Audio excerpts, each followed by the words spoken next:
And it looks like we have a fantastic lineup of panelists.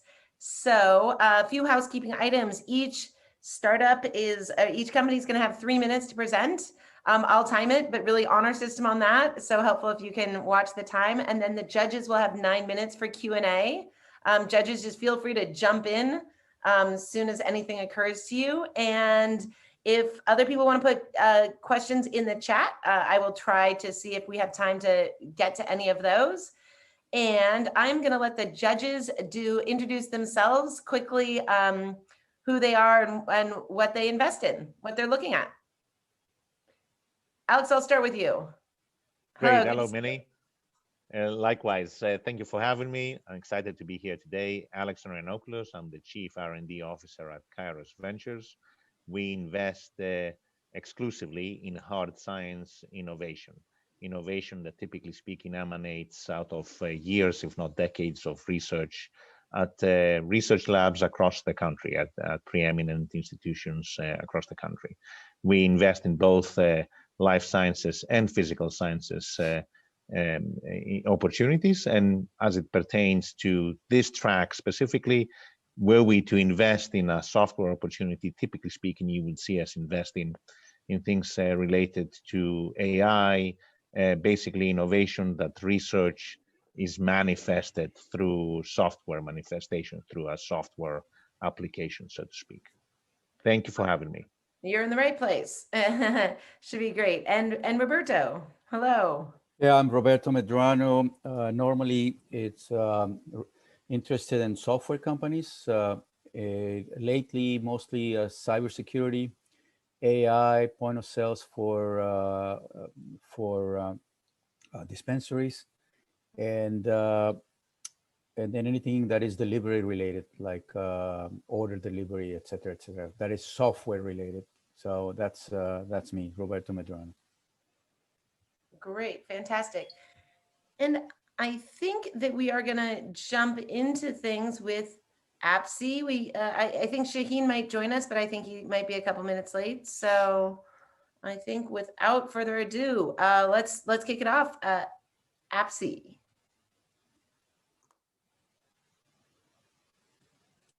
I already like it. Great picture. All right, can you see my screen? Yes. All right, cool.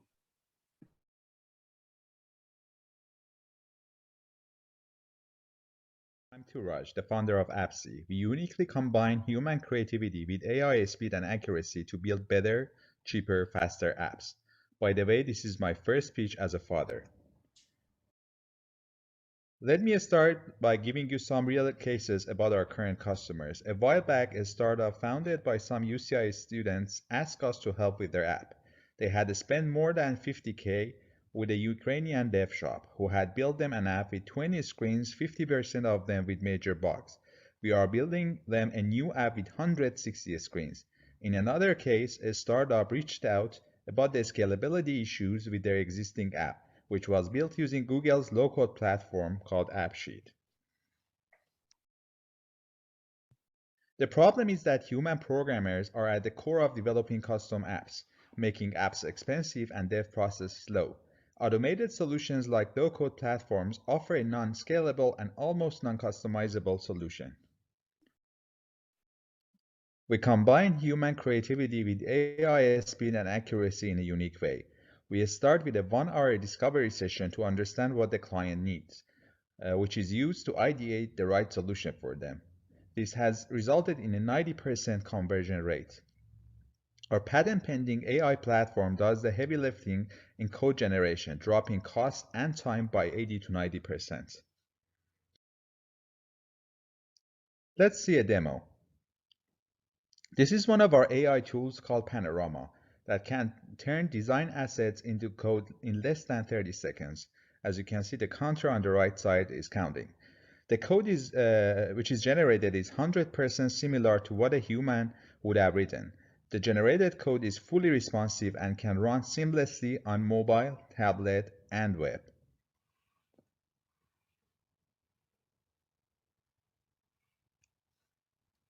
The founding team has more than 30 years of total relevant experience. The secret sauce is based on founders' own PhD research. Most of our staff are offshore based, giving us a very low cost of operations. Our competition can be classified across cost and customization. The existing low-code solutions like Bubble offer low-code with limited customization.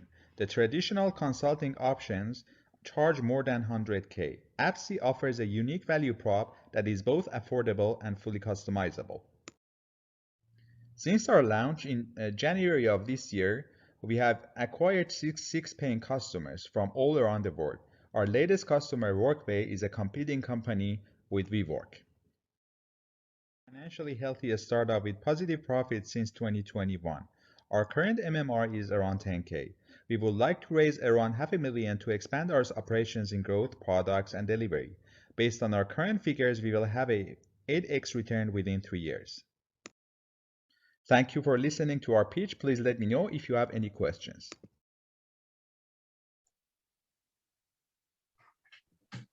Lovely. A quick question from me. Are you creating just the app, the front end, so to speak, or are you also creating the appropriate structures on the back end if there is a database needed and interactions with the Everything. database?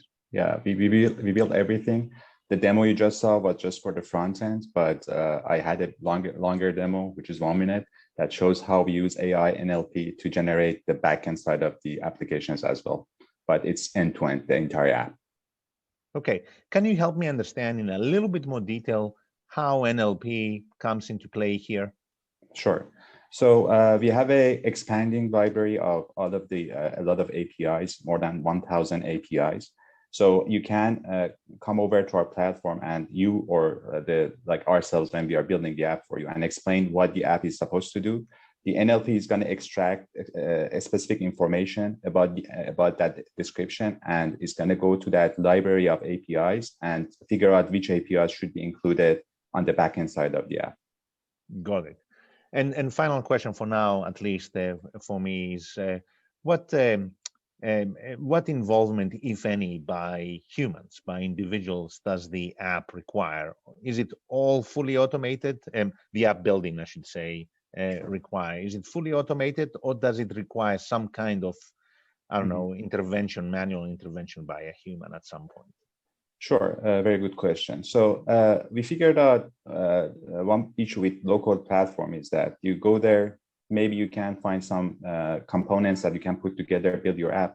Most of the time, people do not even know what type of app is good for them. So at the beginning, we do have that 1 hour session, consulting session, we call it discovery session. We sit down with the people and figure out what they want to do. We coach them and tell them, these are the things that you want to include. These are the things that you don't want to include in your app. So that 1 hour session is kind of face-to-face. After that, we spend about 1 to 2 weeks. Again, human designers are going to design the app based on what the user wants. Again, we want to make sure the application which we generate is a real app. It's not something that mechanical and you can see, oh, this is generated by machine. So after that 2 weeks, everything else is automated and driven by AI. The only case we would use a human developer is if there is a very complex feature that is not basically just the UI and everything. For example, one case at the beginning was a streaming video. So in order to generate that code, we had to have a developer do that. But the good thing is that once we do that feature once, in future, we just reuse that feature. We don't need to code it again. Thank you. Sure. Suraj, I missed the beginning of your presentation, but is the input to the algorithm output from Sketch or Figma, or is it some other kind of input? So there are 2 input to the system. One is, like you said, is and what you saw was Adobe XD. So one is the artboard by designers. The other one is a descriptive explanation of the application in terms of textual requirements. So we process both the AI, the text and the UI, and then generate the app. There's a handful of companies right now that are doing the Figma and Sketch to HTML with very minimal kind of capability, like scripting ability. And then there's a few new companies, one of them being Anima, and I'm blanking on the other one, that are taking Figma, Sketch, and are including kind of functionality. Is there a standard for how the functionality is written in plain English so it can be compiled into the app, into the application? Sure. Or is it So kind of random right now? Yeah, so there are two parts to your question. One part is around the other tools that do a conversion from designs to code. Actually, at the beginning, we were not trying, we didn't want to like generate this tool. We thought that we could use all of those tools that you mentioned. We tried many of them, all of them have problem. The generated code is not the code that a human would do. Number one, it's not scalable. Somebody has to go back and put it together. You can, like with Figma you mentioned, or Anima, it generates code for one screen. Somebody has to put everything back together. What we do, we generate code for the entire app, right? So when the tool is done, app is generated, number one. The second thing, we are using AI in sense that it automatically picks the elements on the design. The other tools, you have to tag them. You have to say, this is a button, this is a text, so forth. We don't do that. So you just provide the input, it automatically detects everything. That was the first piece. I guess your second part was about the textual requirements. I haven't seen anything like that out there that processes the input and generates the code. That's based on my own research, and I have published papers on that. We also have a patent pending on that. So that piece, I think, doesn't exist out there based on my information. Right. So I guess the question was, there's no ontology out there that you would use as a basis of this. Like it's going to be all AI trying to find pattern recognition as opposed to, okay. So It's messy, basically. Okay.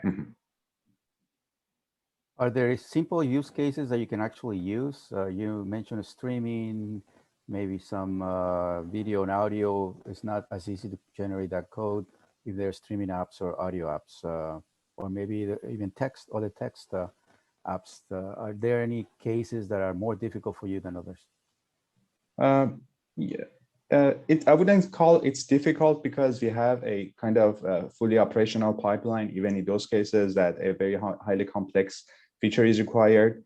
We do have our offshores developers lined up. It's in a single day, we assign the developer, maybe it takes 2 to 4 weeks for that most complex features to be developed. So one case I mentioned was streaming. Another cases would like if somebody wants AR feature in their app. Somebody might want to like have a health kit in their app. Some of these features are already developed. Streaming is developed, for example, health kit is developed. But today, if somebody comes to us and say, I want to have an AR feature in our app, we have to spend like 2 weeks to 1 month to implement that feature for them. We may have time for one more quick question. Alex, did you have your hand up? I did not. Apologies. Misclick.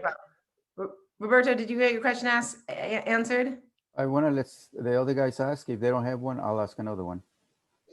Great. We have time for a quick one.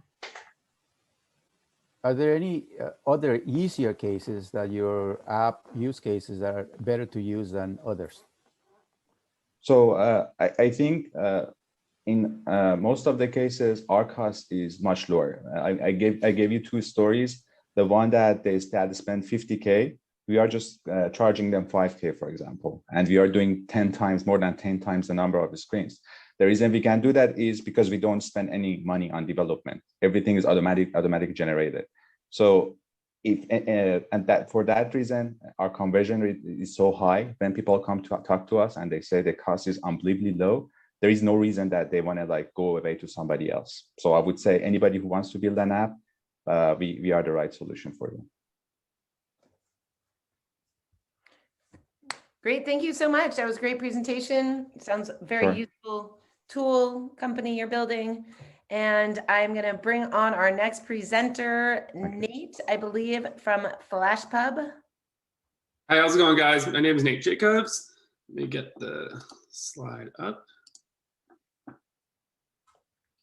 Looks good. You guys can see that? Yep. All right. So yeah, my name is Nate Jacobs, and I'm a former neuroscientist that is changing how scientific discovery is shared at flashpub.io. Okay, so Steve Jobs is still the CEO of Apple after taking a life-saving pancreatic cancer drug. Elon Musk is living on Mars right now and just sent the first interplanetary selfie. 70% of the global population is already inoculated against COVID because of a cheaper, faster vaccine production method. It is hard to imagine where we could be today if the act of publishing a scientific discovery wasn't so horribly complicated, slow, and expensive. So our mission is to give a voice to the 80% of science that never gets seen. So the problem we are solving is the problem of academic publishing, where it costs thousands of dollars and can take years, like literally years, to communicate new results. We are making scientific publishing more expressive, so smaller, faster, more dynamic, and creating the conditions for explosive progress in key areas. Similar to GitHub, we help scientists launch campaigns that pull together expert crowds to tackle more ambitious research aims. So small articles, but connected and visualized to answer bigger questions. So our competitive landscape can be broken down into first, traditional journals that continue to dominate the space, but are kind of low innovation, low tech, and newer platforms that focus way too much on the engineering side and not enough on the human side. So we balance technical innovation with kind of basic, tried and true, proven value propositions like career advancement. Our opportunity is in research productivity. So the articles are all free, but you pay for the campaign that drives the engagement and establishes you as a leader in a particular topic or field. We have a small but mighty team with a lot of experience at major research universities and an amazing advisory board that draws from a lot of talent on both the academic side and also from the tech industry. Just to end up here with roadmap and financials, we're pre-seed, we're pre-revenue, we've raised 240K. We have a target of getting to 500 to get us to first revenues.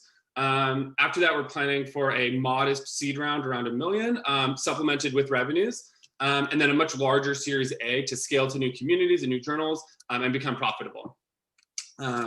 So yeah, thank you guys for listening, and I'm excited to hear reactions and criticisms and go into more details about anything that I wasn't able to cover in the quick 3 minutes. What software do you have today? The MVP is not ready? Yeah, so we have an MVP for the micropublishing side. There's a lot of, here, let me stop sharing so you guys can see my faces.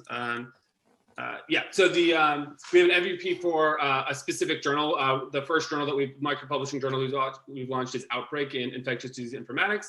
And so, yeah, so you can publish the part that's more MVP is the campaign part. So we're basically building kind of custom campaigns for specific groups. And we haven't kind of generalized that architecture in a more scalable way, but I think that's good right now because we're still kind of identifying what the key design principles across those are, and then we'll be able to generalize those and then be able to whip those out faster for in a more scalable way.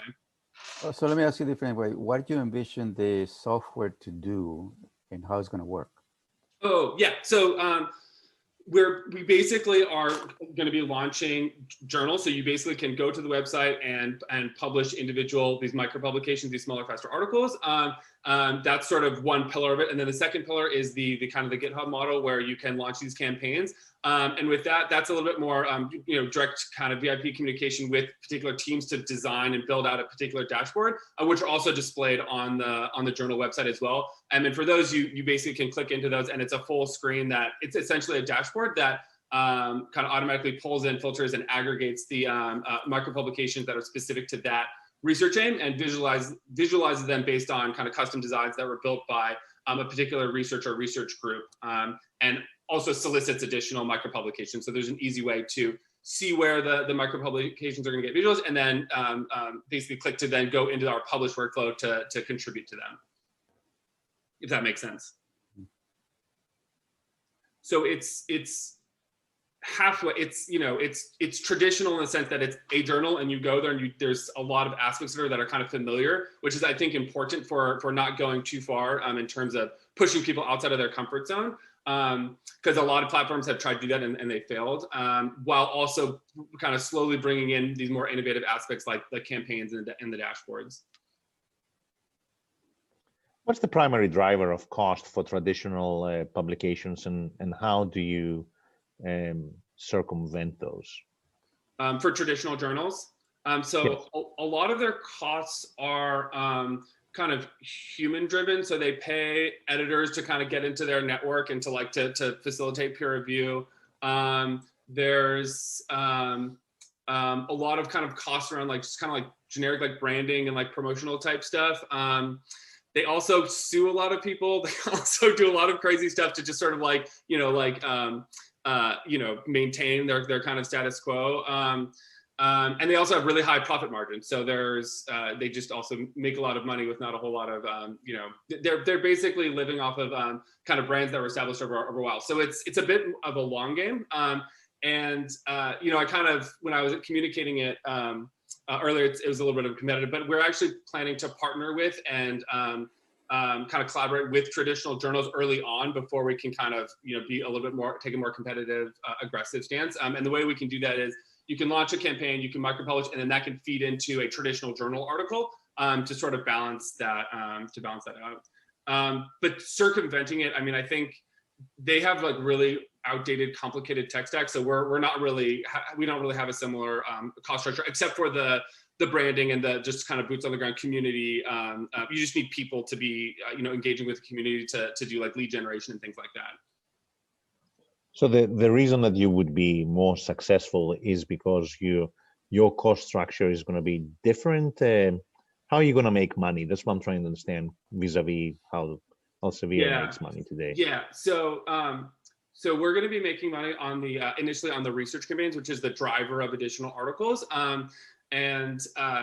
So what freeing up or reducing the financial barriers on the content creation side frees up is it basically you're getting a lot more information and a lot more activity and data from the scientific community. So you're basically capturing that 80%, which is getting to more trustworthy results, more reliable results, and just more kind of activity and engagement to really like dig down into whatever the particular issues are, the topic that the campaign is focused on.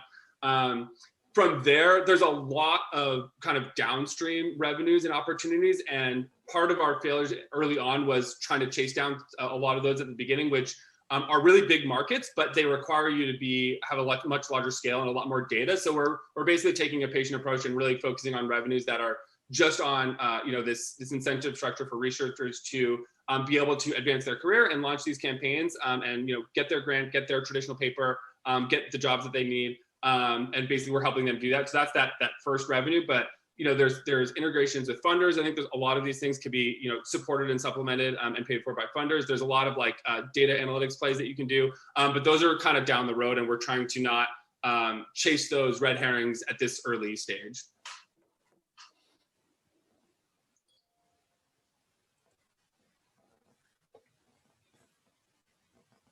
And how does your model scale? I mean, if you're going to be covering the 80% that is not covered today, you're going to have a lot of articles that you'll need to do review against, and you will need to coordinate reviewers with editors, similarly speaking to how journals do that today. What's the scaling factor here? What allows you to scale? Yeah, and so I actually forgot to mention that with your earlier question. So we are reducing the costs on the peer review side. So first of all, just in general, the smaller articles are easier to peer review because a lot of times it's just you have these massive articles and authors will purposefully make things complicated so that it's kind of hard to get to the details. So you do sort of this cursory review and it's like this headache. So if you're just communicating one result at a time, it's inherently lower cost and lower time to actually rigorously peer review that information. We also have a post-publication peer review model. So things get published and they're up on the site, and then anybody can come in and peer review it. So it's sort of in between. I don't know if you're familiar with preprints, but preprint servers where you can just post anything and there's no review. And traditionals, we're sort of in between those two models. And so that's just an inherently more scalable thing where you're basically leveraging the community to do the peer review. So you get more reviews, but it's you have to do a little bit more filtering, and then there's a bit of a trust network that you have to build up to flag, and obviously you don't want like your 3 buddies to just come in and push something through that's not true. So that's also something we're building up, but it's all much more scalable than having to like email and bug people and like just a fully human-based system. I forget, did you have another part of your question or? No, I'm good, thank you. Yeah. Nate, help me understand how, just looking at it from a consumer's perspective, I haven't been a consumer of basic scientific research for some time. I look at Twitter, LinkedIn, I Google search and find articles now. But as a consumer, as a scientist who's a consumer of scientific content, how do you think those scientists will respond to seeing certain results being prioritized based on how much the researcher is paid to get that priority, if I understood the model correctly? So you're not paying to prioritize the content. You're paying to basically have basically a home and a space for it that can be where you can have visibility around. So it's basically a lot of this content right now is just shared, just sort of like privately with little groups. And so you're not like kind of kicking it out into this like expert crowdsourced model. So you're not necessarily paying to see, like, it's not like you're paying to have your stuff go to the top. You're basically paying for the web assets and the web presence or whatever that's needed just to like get the word out there. But in terms of how that gets ranked across the whole ecosystem, there's other factors that are going to be involved in that. And obviously we want to help make sure that there's visibility. Like a traditional journal, that's what they do. They're screening things on their own, and then if it crosses their criteria for scientific rigor and the peer review is working well, they're basically just putting a spotlight on things. So we're very traditional in that general sense of providing a spotlight for people. But there's definitely a lot of sensitivities around how you engage the peer review and act as a steward for that peer review process, so that you're not, just like, it's not like you can pay to like get anything to float to the top. And I think a big part of where we have a competitive advantage is these types of kind of community-driven network interactions can produce a lot more rigorous research. So in a sense, it's almost like you're paying to have a larger expert crowd really kick the wheels on it, and your visibility and your career advancement comes from community acceptance that this is actually done more rigorously and is more accepted, and there's more consensus around this than if it was just published in an article, where sometimes you can just like have weird relationships with editors where they kind of circumvent the peer review, or you have friendly peer reviewers. So there's actually a potential to leapfrog the rigor and reproducibility of traditional journals. And I think that's one of our assets and competitive advantages in the long run. I am like Shaheen in terms of don't understand the buyer. It looks to me like a pay advertising for researchers, but what have you heard from the community, usually universities in this case, and maybe some other people? Because you're not publishing code, you're publishing papers for the most part.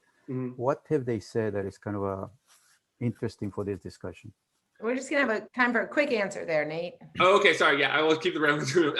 So basically, our first customers, we're targeting people that are already doing a very similar workflow, but they're just kind of doing it on their own website. So just like, I won't go into too many details, but there's basically people that are doing these things where they're building these dashboards and having to kind of run their own campaigns to that's kind of integral to the way that their project runs and how they need to get to their results and to engage the community. And so we're just following the cow paths and paving those.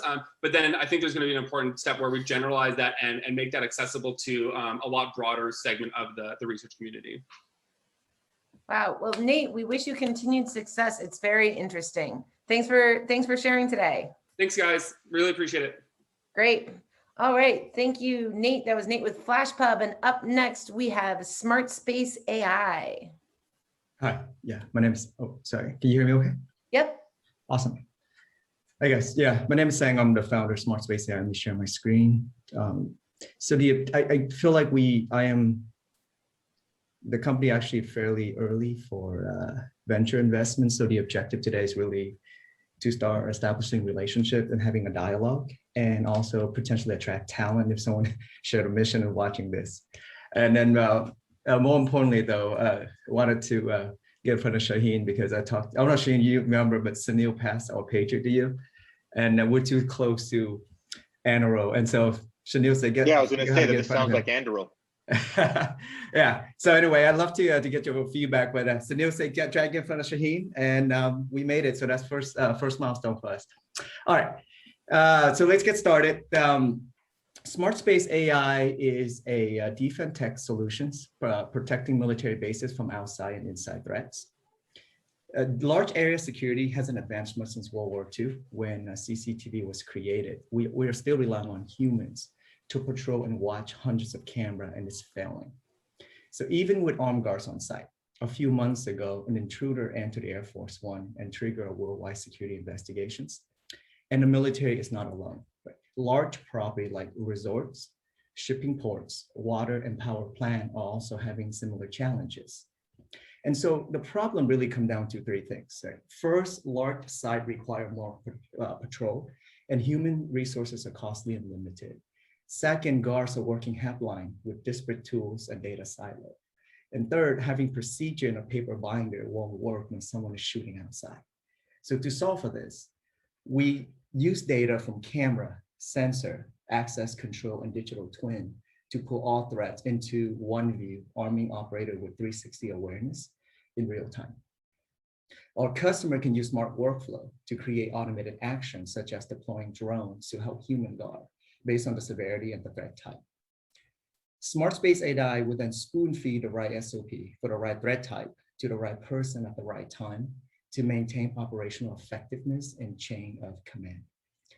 In 12 months, we won 2 Air Force contracts and 2 paid pilots, signed an agreement with Kirtland Air Force Base, and are working right now with F.E. Warren Air Force Base, Fort Bragg, and GSA toward a 5-year IDIQ contract. We also partnered with Security Hunter recently to accelerate sales. So why now? Well, the DoD made it easier to work with the military since 2015, and this shift helped startup like Shield AI reaching 200 million valuations to provide mission support. Anaro launched 2 years later, reaching 1.9 billion valuation to provide perimeter support, and SmartSpace AI will focus on base and facility protections. So what's our unfair advantage? I'm a third-time founder with 1 exit. Jake, a former Navy SEAL with elite security clearance. Mike, Air Force Commander, State Senator with 24-year political contacts. And as a team, we're proud to have diversity. So the defense sector is mainly untouched by recent tech advancement. Latest regulation made it easy and wants the military to work with startups like us. So we have the right team with the right product and at the right time. And as I said earlier, we always look for talent to join our team. If you share the same mission or have questions, we'd love to chat. And thank you for your time. Thank you, Sang. Great. All right. Can you describe more the technology that you have besides connecting to cameras? Yeah, so we have 3 core components to it. The first component we call a Smart Guard. And Smart Guard leverages computer vision and sound intelligence, and it taps into existing camera feed. And around 90% of the camera out there are either use RTSP or on-VIP. And we're able to activate without incurring an upfront cost for the customer, aside from a one-time activation fee. So that's the first component. We quickly learned that camera is not practical. Camera cannot be everywhere. And we designed something called a sensor fusion, essentially leveraging sensor in silo and can bring that together into our platform. And so where camera cannot see like air, vibrations, motions, we can tap into that data set and activate it. And then the third component is you see the smart workflows, essentially taking the SOP and digitizing it. So if you looked at traditional security solution today, they'll send you an email at most. What we allow the commander to do is build the SOP. So for example, if the armory detected vibration at 2 in the morning, there's different kind of action that you need to take at 2 in the morning versus 5 p.m. when people are there. The system knows to activate the SOP per the requirement and then escalate that. So if the first layer failed, the second layer failed, the third layer failed, the chain of command continue until the right person take the right action in the right time. I hope I answered the questions.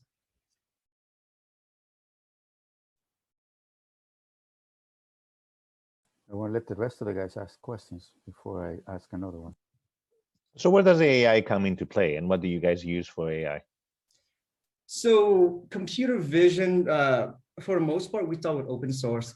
We only raised 195, so we have to do that. And once we get on the premise, we then train and improve a model through either creating the scenario ourselves or do synthetic training data by embedding it with 3D model to create that scenario. But we built it ourselves, and everything operates at edge, because on a military base, you can't send camera up in the cloud. And so it can be on-prem, completely off circuit and work in real time. But we have our own AI model.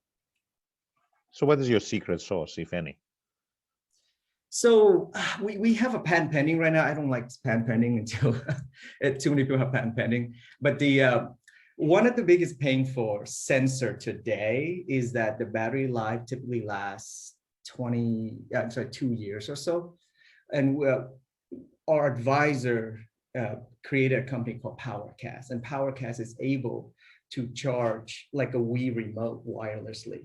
And so the idea now, we filed a patent pending on the leveraging wireless charging capability in sensor and being able to extend the battery life to over 20 years, so 10x the existing design today.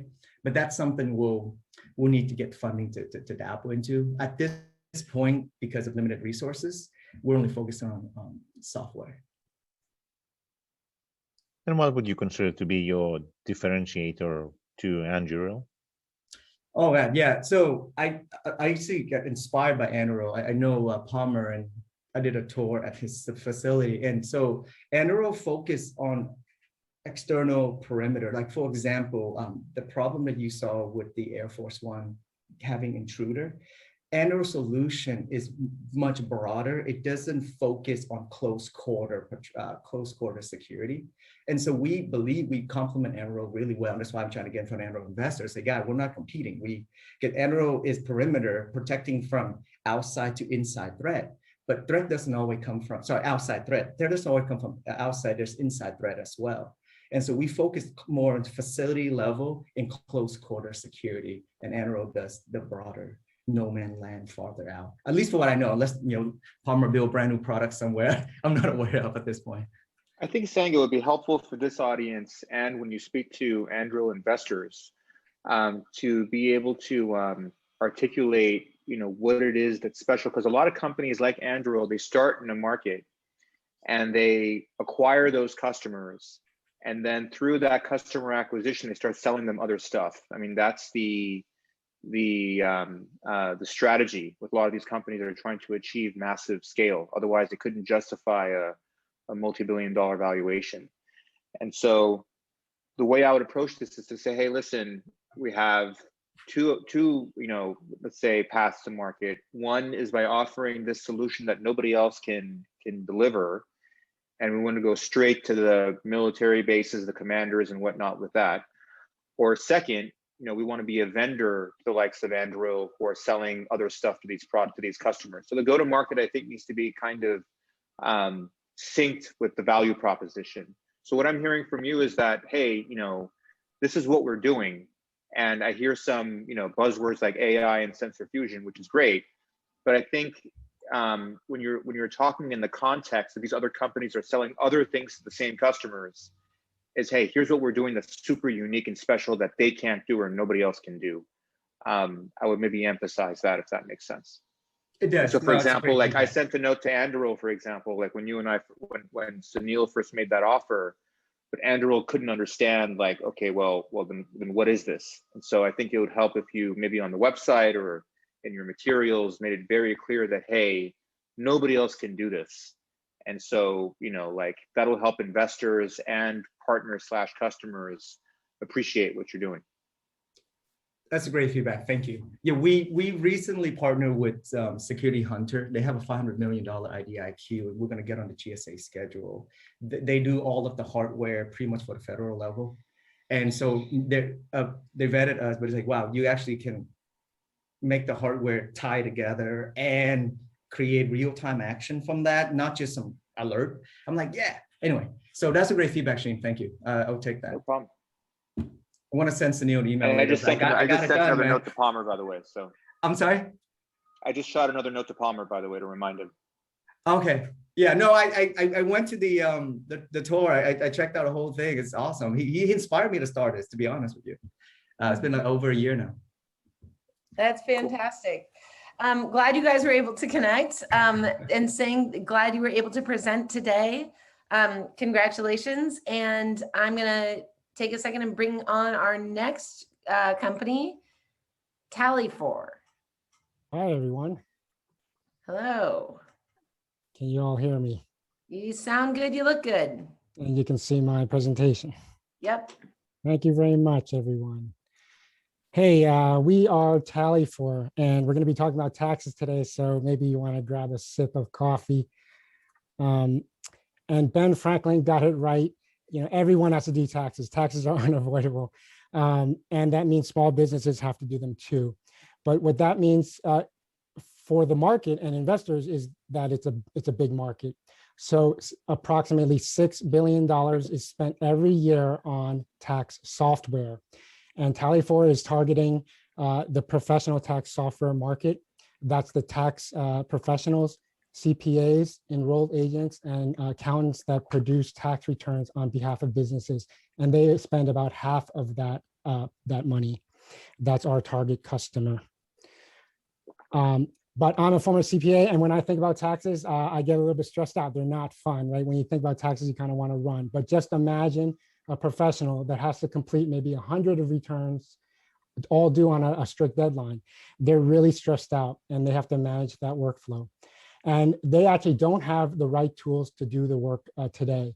The tools that they're using today are desktop-based. Yeah, in 2021, I can't believe I'm saying desktop products, but that's what they're working with. So they have to augment, they have to kind of work around that with manual processes, re-entering data, and that's expensive both in money, time, and it's actually error prone. So our mission, Tallyfor's mission, is to automate tax, and that's what we're doing. And we're starting there by we've built an automated data chute. So think about a business transaction. Maybe it's a purchase of inventory, or maybe it's an e-commerce sale, or maybe it's you took a client out for lunch. All that data eventually finds its way somewhere in some fashion onto a tax form. We give the tax professional a way to control the flow of that data to complete that return. And we've launched that product in private beta this tax season, and our customers love us. And they're using it, they use it this tax season. And they love us. These are some of the quotes from my customers. I love the one from Rod. He bought himself a Christmas present that was a tax product. And they love us because what used to take 3 hours in Tallyfor per return takes 10 minutes. And this is how we're doing it. We're bringing innovation to the tax space. We take a little bit of inspiration from 3D modeling, where you have the data and you can rotate the different views of the data. And that's what our competition is not doing. Our competition is more focused on keeping their customers in their old product lines, and they're not innovating. But what the modern tax practitioner needs today is a many-to-many connection, and that's what Tallyfor is: open and neutral and versatile. This is who we are. I am Peter. I help build online accounting at Xero, the online accounting software.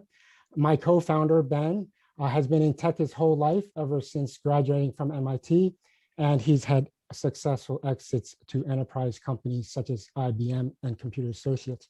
We also have a great slate of advisors that we've been bringing on. We have former executives from Intuit, Xero, and Sage, and they're all super excited about what we're doing. And we also have industry veterans. Randy has been named the top influencer for 17 years. So he's got a lot under his belt. So that's who we are. We're Tallyfor, and our mission is to automate tax. And I thank you for the opportunity to present. And that's what we're building. What do you have so far, software-wise, and how do you compete against existing products?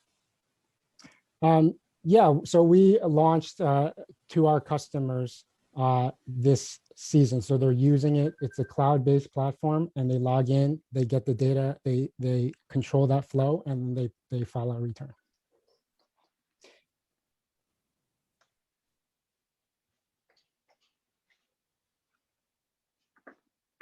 And, can you give us a little bit more detail on your market traction at this point? Yeah, so we are planning on launching to the public in in this autumn. So we're releasing it from private beta to the general public in the fall. That's our target, to catch the next tax season. So, and we're going to go to market with 80%. Let me just give you some color. The private beta customers all came to us through word of mouth. We've done no marketing, and it's been 80% of the customers have come on and they're paying. They pay $30 per return per year to save those 3 hours. They've come 80% by a referral. CPAs love to talk about the products that are saving them time. So we will have a strong affiliate kind of network component to our early adoption. We will spend on SEO, direct email, and we will go to all the big shows. The accountants have very focused shows, CPA shows, the IRS has shows. So that's how we're going to go to market in this coming and second half of this year. The customer right now is an accountant, correct? Yes. So yes, the customer is a tax professional or accountant. And these tax professionals currently use software. I would assume that all professionals use software, and the value proposition here is that if they use your software in addition to their software, or is it your software in place as a replacement to their software to get these gains in speed and efficiency? Yeah, currently we would augment their current tech stack and improve their tech stack. So we fill one really a key important piece that's missing today. And they're using mostly Excel today to kind of move the data. So our current replacement competition would be Excel at the moment. Because I saw Sage, Intuit. I mean, I'm not an expert here. So your customers are people who are not using Sage and Intuit and are using spreadsheets with macros today? No, they might be using Sage and Intuit on the accounting side. So the way I like to, maybe it's a little bit of a industry knowledge here, is that there's actually two ways to kind of view financials. One is the book view, one is the tax view. And I like to joke that, I tell the bank I'm rich, but I tell the IRS I'm poor. There's actually two rules. If you follow the rules, it's actually required to follow the rules. So they might be using QuickBooks and Sage and Xero on the book accounting side, but that's not appropriate for the tax view, we call it. So Tallyfor is that automation of that tax view and moving the data onto an IRS filing. Hey, Peter, this is Ben jumping in here. I think Shaheen might be asking a little bit about some of the incumbents for the filing components. It sounds like he might not be aware of CCH or Thomson Reuters, UltraTax, or the Intuit professional products like Lacert. Yeah. Sure, thanks. And we have co-founder Ben and CTO on the call. So thanks, Ben. Roberto, long time no see. Yeah, good to see you. All right. Good. There's some connections here. Yeah, thank you, Ben. On the tax filing side, we call them the desktop dinosaurs. There's CCH Access, there's Lacert. There are competitors that have filing products, and we do interface with them to finish the final filing. Now, If I understand correctly, this plugs into their existing workflow, so they don't have to change their workflow. Workflow remains the same, but then your software magically just shaves time off without them having to do anything? Yes. Am I hearing this correctly? That is correct. So a little bit about the why now opportunity is that a lot of the cloud accounting packages have now been successful enough in the small to medium business such that you're no longer sending around QuickBooks desktop files. All of that data now lives inside of QuickBooks Online or Sage 50 Online, formerly known as Intact, or of course Xero.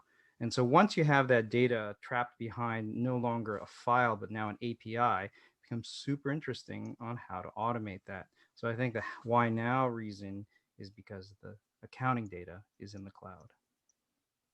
Does that make sense? And they all have the APIs that would plug into Tallyfor. We write those, and it's a little bit of OAuth and a little bit of JSON magic, and next thing you know, you're done.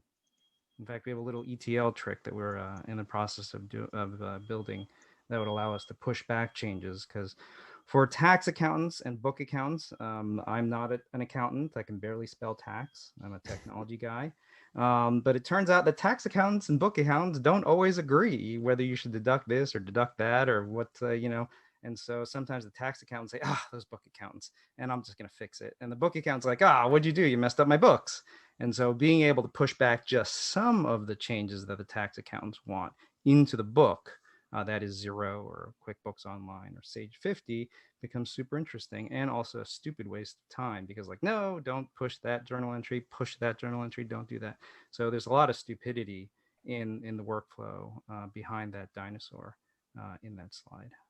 I'm also trying to understand because you can go from QuickBooks to Intuit and try to get your taxes done, let's say. Yeah. What is it that you do beyond that? Because the QuickBooks does what you call the book view, and then they transfer the data to Intuit and they do the taxes through that side. Let's say just Intuit for now, or you can do any other programs like that. What is it that you do in addition to that, or how can you displace Intuit, for example, for that particular tax? Great question. I think for the folks that use either Lacert and are only QuickBooks Online, if you're an accountant that can only dictate to your customers only QuickBooks and use only Lacert, we might not have anything for you. Yes, there are some great things to do to help communicate back to the user. There are things to automate the journal entries for deductions to assets in terms of how they depreciate over time and all the fun things about that. We can help. But if you are a pure shop that is Intuit only, I'm not going to help. What's interesting is that there is a heterogeneous world out there. And most accountants, most enrolled agents, most CPAs can't dictate to all of their customers that thou shalt only use Intuit. And so what you have this market need for a third-party independent transformation engine in the cloud that allows you to go between book and tax and back to book. And that's what we are. So I would argue that 99% of the CPAs out there can't do that sort of dictation. And therefore, they need somebody that is independent in the cloud, super fast to move. We use Clojure and Clojure Script to write the thing. For those of you out there, that's a very lispy thing. And we've been now doing it for this last season. And it's kind of funny. We found out that we thought there'd be hot seasons and cold seasons, but even during the cold seasons, they're still hot. People love this thing. Not that we're anything like Apple Computer or anything like that, but I know that when I go in and see my brother demo this product to the CPAs, it feels like that moment where Steve Jobs says it's like handing somebody trapped in hell, Windows, a cool glass of water, i.e. Safari when it was on Windows or iTunes at the time. That's how they love us. Literally, we have customers sending us care packages to say thank you for building this product. And how do they do it today? What do they have to do today? Excel. They use chisels and like stone tablets, and they send smoke signals and like papyrus scrolls. I cannot tell you how crazy it is. Okay, well, wait, which QuickBooks desktop file is this? Oh, is that the wrong version? Oh, it's in my email. Oh no, they put it in Dropbox. And there is just so much pain in this market. All it takes is just a little drop of the technology that we've all been using for the last 20 years now from Facebook or from Twitter or from, we use React and things like that. Just a little drop of that and they love us. But we're also building a patent as well around some of the 3D stuff that Pete was mentioning. I come from 3D graphics and augmented reality, so it's always fun to see that. I know we're running out of time, so I'll be quiet. There's a lot of interest though. I think it's great. I think you might get some people following up. So taxes are boring. You don't want to invest in this stuff. We do. We want to learn more. It's totally boring. And there's no Are you AI. raising? We're always raising money. We're always raising. It's so we're raising. We're looking at this round 2 million. So we are raising. And we just won Angel Con, which is over at San Luis Obispo. And thank you, everybody. And maybe you can throw your email address in the chat, and if people want to reach out, something like that. I will do that. Thank you. Taxes are totally boring. Fantastic. We love taxes. All right. Next up. Say, can I record that? Everyone. Next up, Teuvonet, if I'm saying it correctly. Hello. Yeah. Hi, this is Ashim Roy. Can you see me? Yeah. Yeah, so they'll run, I recorded a video, so they'll run it and then we'll take questions after that. This is Ashim Roy with Arizona State University and also the founder of Teuvonet Technologies. We'll talk about two technologies here that we are working on. One is real-time machine learning at the edge of IoT from streaming data. And this technology has been of interest to both DARPA and NSF.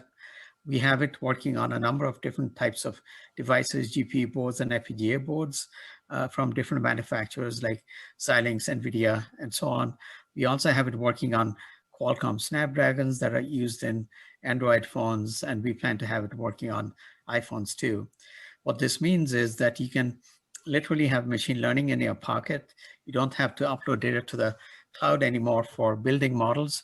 You can do it right in your pocket. And we see tremendous opportunities here. One area is remote patient monitoring. In general, it's a predictive maintenance area.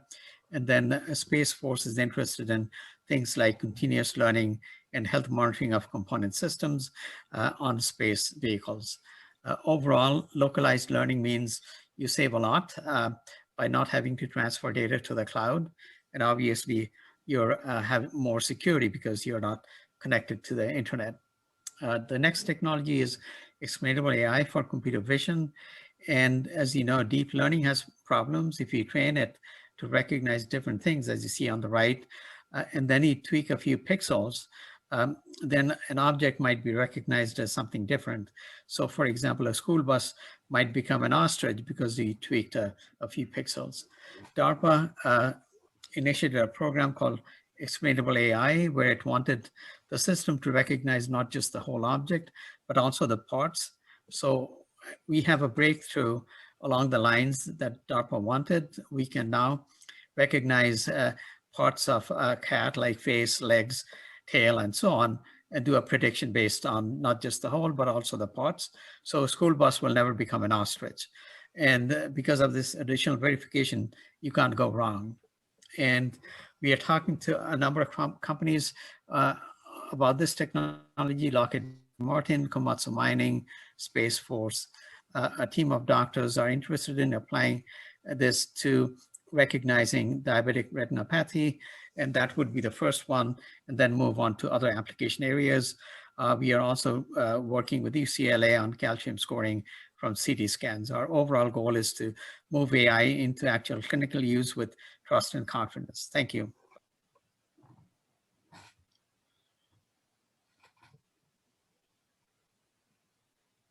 Asim, what are we talking about here? Is this a software innovation? Yeah, that's correct. Yeah. Thus, you do not require any kind of hardware. Instead, I'm trying to understand, do you work on you're completely agnostic in terms of the hardware platform here? No, I mean, for the hardware, we do need the GPUs and the FPGAs. We need parallel processing both for the first technology and the second one. I mean, so that's why we are on these GPU boards and FPGA boards. And obviously for vision, you're going to need parallel processing to do any kind of recognition with deep learning. So we are not. Shim, what is the, go ahead, sorry. No, go ahead, yeah. What is the state of the art that we're benchmarking ourselves against here? The benchmark algorithm, I guess. Yeah, on the first one, there literally is not anyone out there doing localized learning. I wouldn't say not anyone. There are some. One of the things that we do that nobody else does, even though we do neural nets on both of the technologies, we are on the explainable AI side. And so nobody else has models that can do explainable AI. And so that's very distinctive for us. And that's what the market wants. I mean, that's one of the reasons, for example, you can't deploy these things in the military or in the medical field because there's risk in making wrong decisions and so on. And the customer that you want to sell to is whom?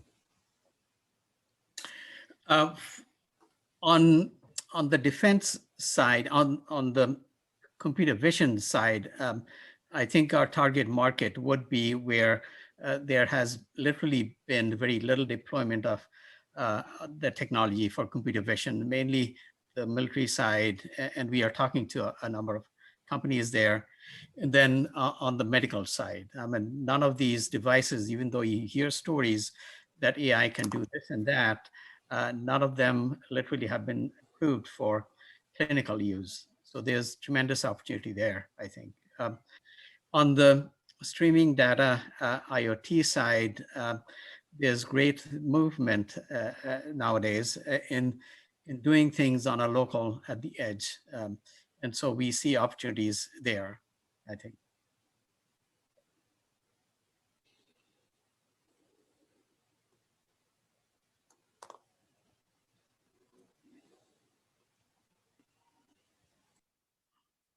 What kind of funding do you require, Apsy? We are trying to raise money to get into the market. And so we are finishing up on the first product. It's always redoing this and that and so on.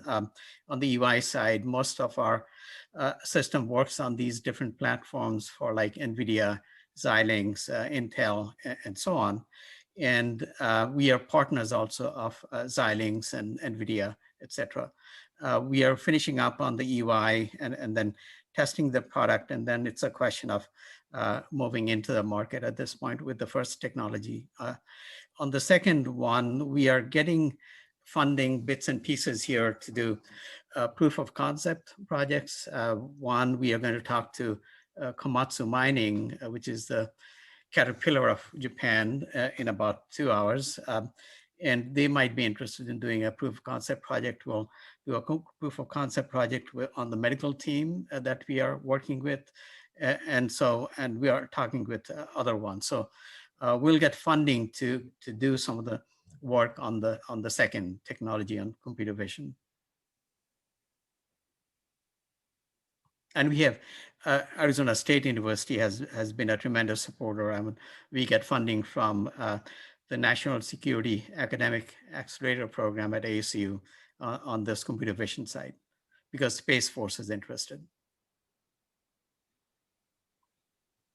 If we have another minute or two, is there anything else you want to make sure we know about? It seemed really a question for you, if on either the technology side or the customer side.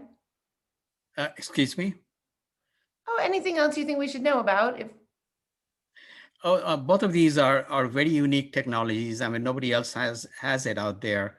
And so we are excited about moving things into the market.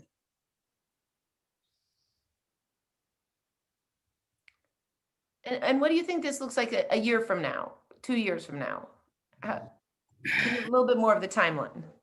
Yeah, that's a good question. I mean, so on this IoT side, on the streaming data side, we hope to be able to do a few million more. Our target is like to be about 15 million in about 3 years. On the vision side, I mean, it's really exciting to be able to do the Explainable AI on the vision side. Once we do some prototyping, then it should get traction very quickly, because we are working with quite a few companies on this one. Yeah.